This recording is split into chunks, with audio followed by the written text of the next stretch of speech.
नमस्कार मंचावरचे मान्यवर आणि माझ्यासारखे काही मान्यवर आज इथे उपस्थित आहेत. ते सगळे आत्म्याच्या प्रेमासाठी इथे उपस्थित आहेत.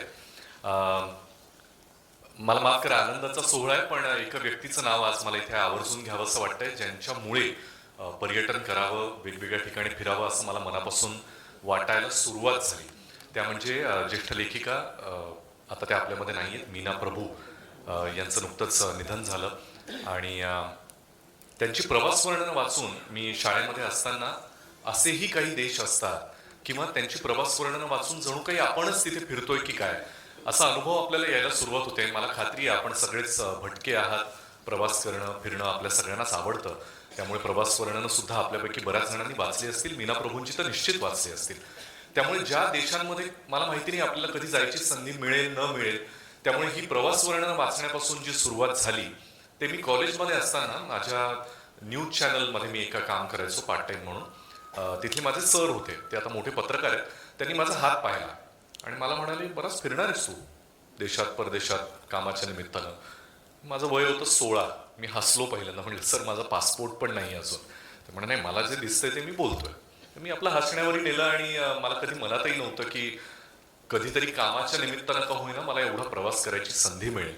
पण ते खरं तर प्रत्यक्षात उतरलं आणि त्यानंतर एकाच देशात अनेकदा जायची संधी मला माझ्या कलेमुळे आणि मराठी जनांवरच्या प्रेमामुळे अजूनही मिळतेय.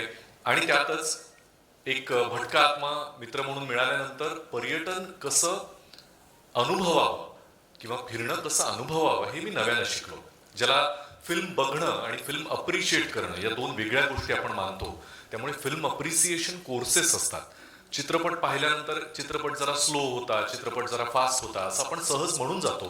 पण जो चित्रपटाचा खरा अभ्यासक आहे तो त्यातल्या सौंदर्य स्थळांकडे जास्त बघतो.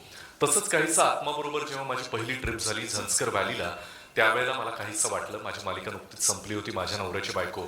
आणि जसं आपल्या सगळ्यांना कल्पना आहे की वाईट वागल्याचेही पैसे मिळतात, याचा अनुभव त्या निमित्तानं मला मिळाला.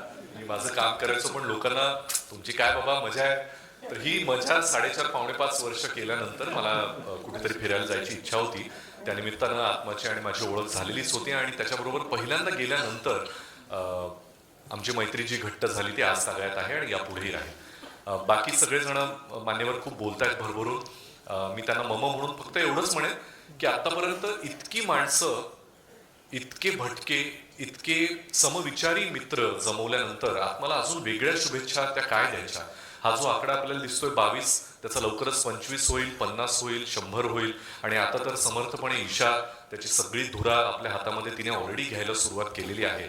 त्यामुळे मनापासून शुभेच्छा व्यक्त करत आपण सगळेच त्याच्याबरोबर जास्तीत जास्त देशांमध्ये जास्तीत जास्त नवनवीन जागांना भेटूया आणि त्याच्याबरोबर आपल्याला सुद्धा तसेच समृद्ध अनुभव मिळावेत यासाठी मनोमन कामना व्यक्त करतो, प्रार्थना करतो आणि आत्माला ईशा टूर्सला मनापासून शुभेच्छा देत माझे 2.5 शब्द संपवतो. 2 पेक्षा थोडे जास्त झालेत म्हणून.